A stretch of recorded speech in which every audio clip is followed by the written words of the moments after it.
Hello guys, my name is SVB and I'm back with another video, and today we're going to be continuing the Simplified series by breaking down communication in Overwatch, otherwise known as comms. We're going to discuss why we comm, what kind of things you should be communicating, and what good or bad comms sound like. So let's get to it guys. So before we talk about what to comm, I think it's important to establish why we comm in Overwatch. Now it should be apparent to anyone that Overwatch is a game of incomplete information. In chess, for example, you can see the entire board and every piece in play, and you can make decisions based on all the available information.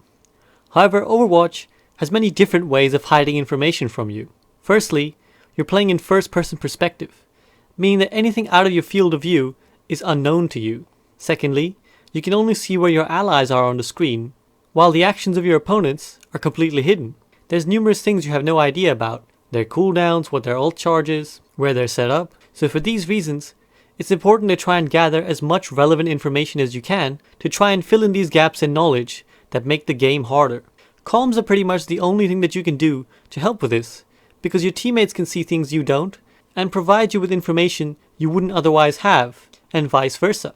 It also follows that because it's a multiplayer team game, you also have an added aspect of not knowing what your teammates are doing or what they're going to do. So the other purpose of comms is to help your team coordinate and do the same things to try and achieve the same goal together. So now that we understand why communication is important, let's talk about what you should be communicating. Obviously, the more coordinated the level of Overwatch and the more comfortable you are, the more advanced your comms can be. But we need to start from the ground up. So let's explain the different types of comms. Now what I'm going to run through aren't particularly their official names, but they're what I would call them, and you can feel free to call them whatever you'd like. First, there's positional callouts. The purpose of these is simply to communicate where a particular player is, or perhaps where you are in relation to your team. So for example, you might want to tell your team, there's a Widowmaker on the high ground, there's a Winston on our backline, there's a Moira flanking to the left. The purpose of communicating this to your team is usually to highlight a particular player, either as an enemy who you think may pose a problem, or perhaps as a target that you can attack. Once we know where the enemy is positioned, we can move on to the next type of callout, which is a target callout. For example, you might want to tell your team to focus right, so that they all know to focus on the same target. Target focus and prioritization is one of the most important things in Overwatch, because 6 players hitting 6 different targets will struggle to kill any of them. But 6 people focusing one target will absolutely destroy that person in no time. This is fairly straightforward so far. But moving on, we have cooldown callouts. This can be for both friendly and attacking purposes. Essentially, if there's a key cooldown that's missing for someone, either you or the enemy, then it may be good to let your team know. For example, if you're Ana and you don't have a sleep available for the enemy Bob that's just been dropped, let your team know. You may also want to tell them how long you have left, e.g.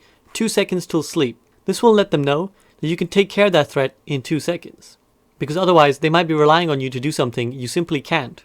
Similarly, as a Zarya, one of the most important things you should be doing is coordinating with your main tank exactly when you can bubble them, because this can drastically alter how they play. In terms of enemy players, knowing that the enemy is missing important cooldowns can be valuable information that decides whether or not you should commit to killing them. Here's a visual example. In this fight, we're holding point and we're quite comfortable, and it's on the enemy team to push forwards. In a second, you're going to see them come over the bridge, and as a team, we start to focus the Winston.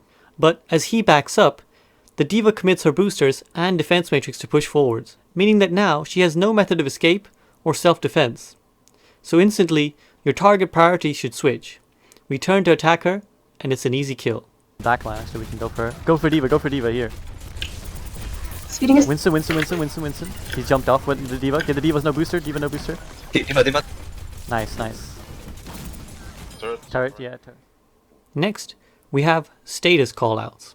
This can vary, but essentially it means highlighting to your team the health or ailment of a player.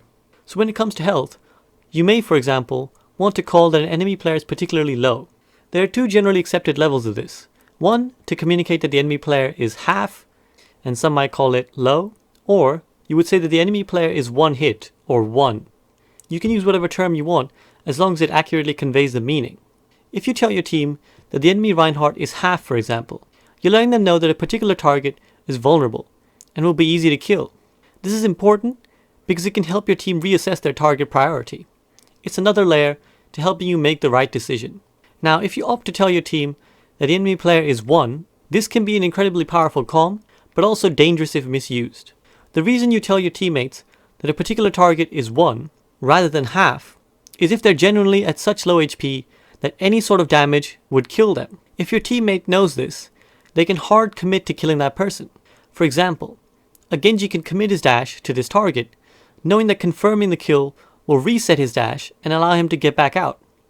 If, however, you call that a target is 1, but they actually aren't, and your Genji dashes in expecting to get the kill, he may well die from overcommitting. Here's an example from a game I played in, where, hearing that the enemy McCree is 1, I commit my jump aggressively as Winston to finish the kill, but he's actually a little bit more than that. So watch what happens.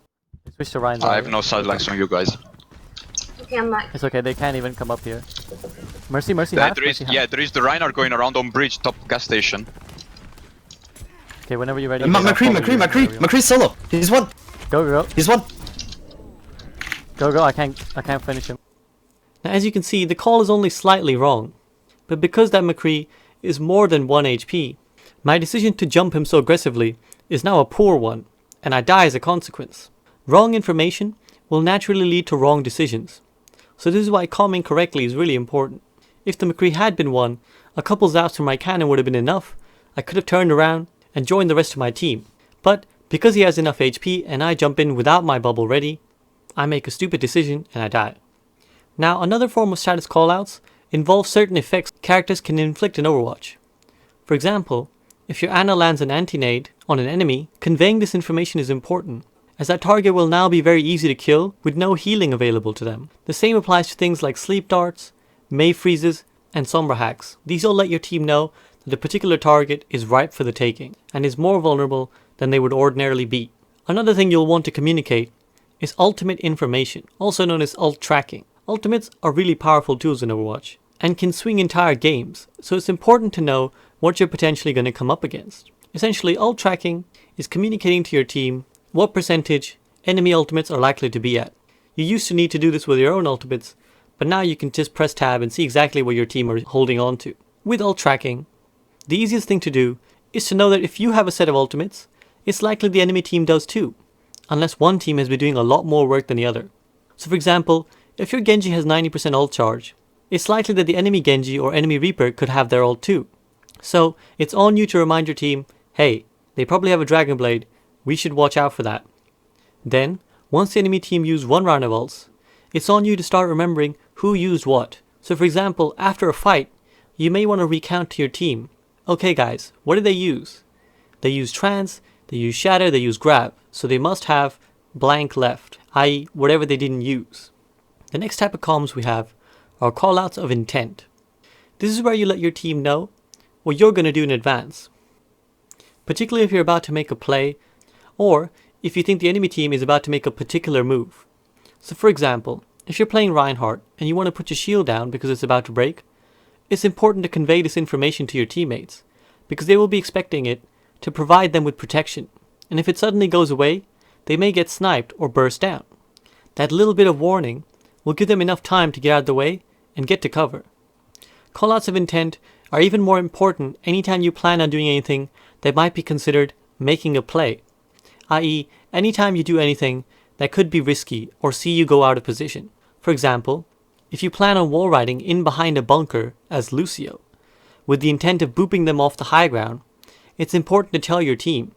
Firstly, they can cover your risky play. The Zarya can bubble you, the Zen can leave a Harmony Orb on you, etc. And secondly, your team will then be ready to capitalize on your play by preparing to pounce on characters that you dislodge, and they'll also know to save their cooldowns for the play you're about to make. If they have no warning and have to react to it themselves, then that will cost them a few extra seconds, by which time the chance may be gone. Here's an example of me doing this poorly. Despite having a grav, I don't call out to my team when I plan to use it. In my mind, I formed a plan. Grab them when they come through the choke, and kill them, or keep them there so that they can't touch point till the round is over, because it's currently at 87%. However, because I don't actually let my team in on this plan, it doesn't go so great. I was gonna say, I didn't want to waste my nade. I had a hacked thing, so. Oh, I apologize. I just wanted to give him. That's fine. Lucio's hacked.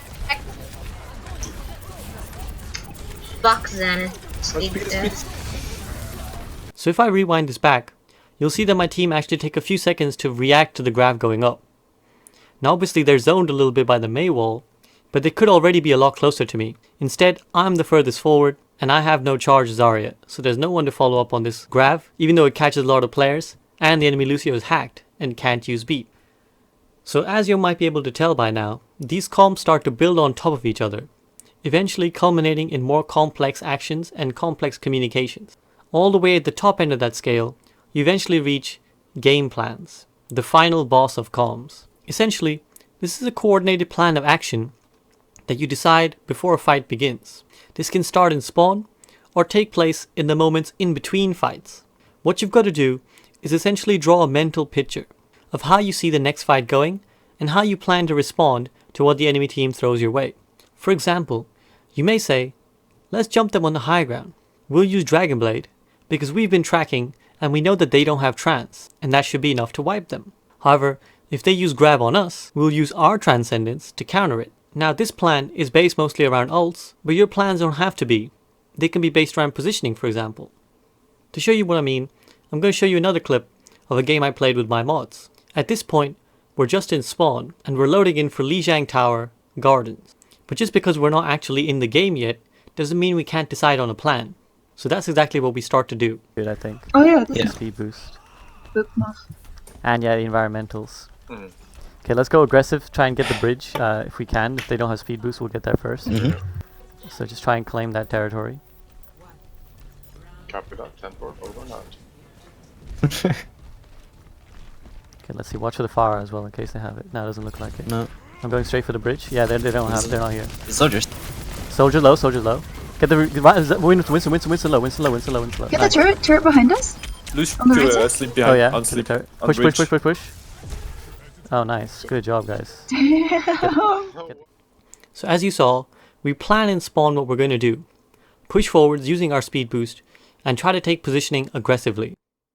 On Lijiang Tower Garden, the bridges are very hard to come over unscathed. So if you can take the position before the bridge, you get a huge advantage. We take the chance that the enemy team won't run a Lucio, which lets us get there first, because we are. From this point on, it proves far too difficult for them to push past us. We've got all the natural cover we want, while they have to come through a narrow choke point. And clearly, it proves too much for them.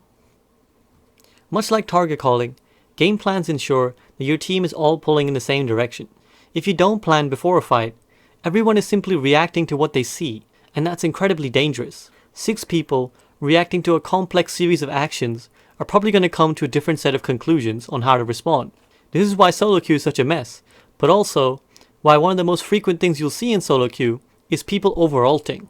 You grab, they beat, you shatter, they shatter, you dragon, they use diva bomb. One person popping ult usually leads to everyone popping ult, because no one has coordinated with their team what they plan on doing, and no one has planned for what the enemy team is going to do.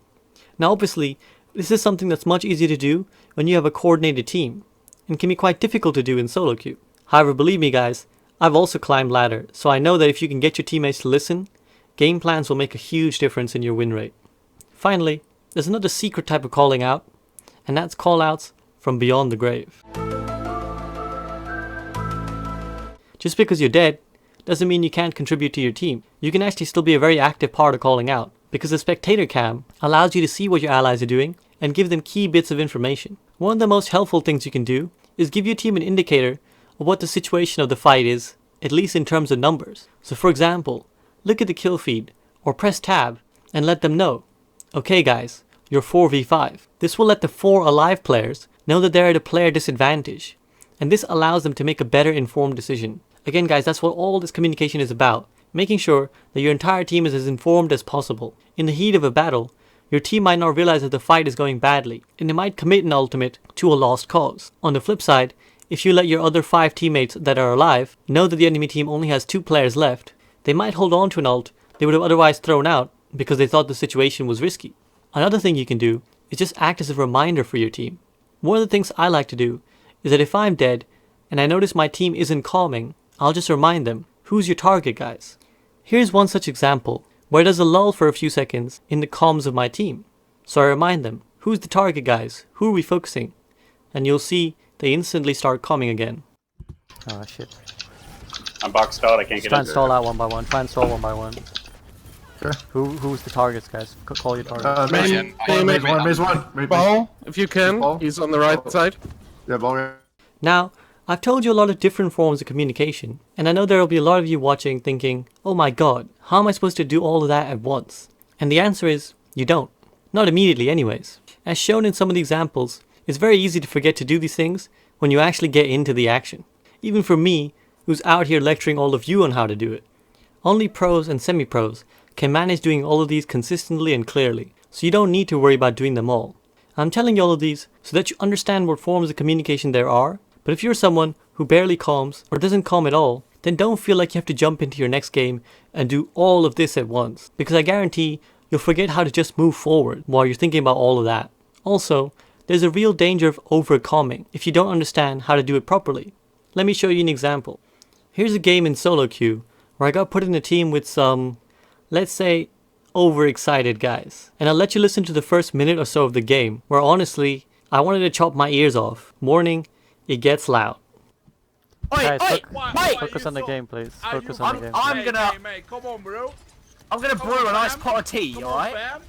I'm gonna brew a nice pot of tea. Alright. Bollocks. Just focus on the fucking game, guys. Enough of the bullshit. What bullshit? Oh, mate. We're socialising. We're becoming better friends. I got a venti on me, mate. Big. Oh no, Look turret's down, we lose. Look for Anna, look for Anna. I'm gonna die, mate. Anna's on Mega, Anna's on Mega. I'm dying, dude. Anna, no sleep, Anna's up here. Someone help me with Anna.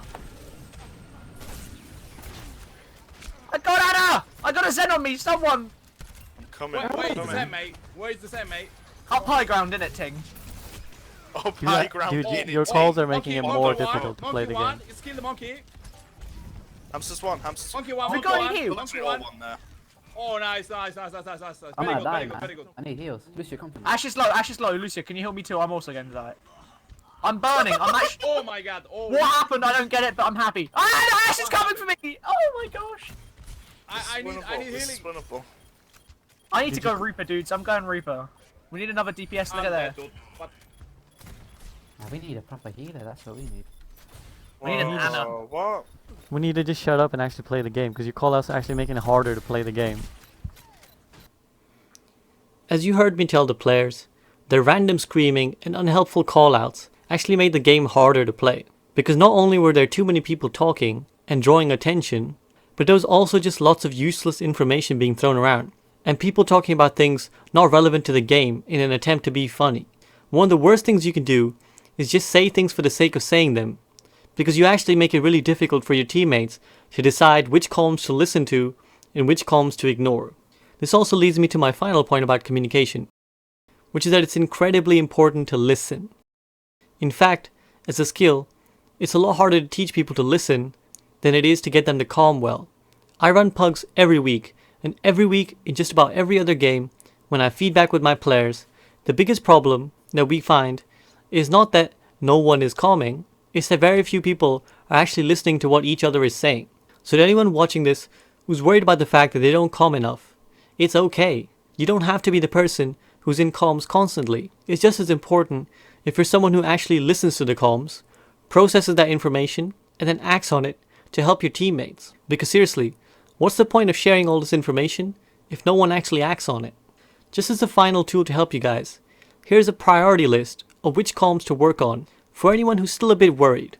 This applies for both actually comming these yourself, but also learning to listen to them and act on them. You don't have to go literally step by step.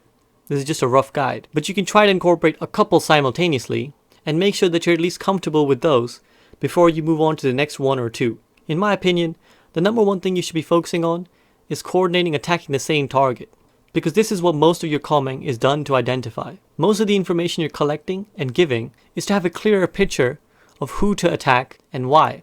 Target focus is ultimately what makes the biggest difference in messy games. Then, focus on positional callouts. Particularly, try focusing on letting your team know if someone is in a very threatening position, e.g. a flanker on your backline, because this is something that needs to be acted on immediately. Or, let them know if an enemy player is heavily out of position, e.g.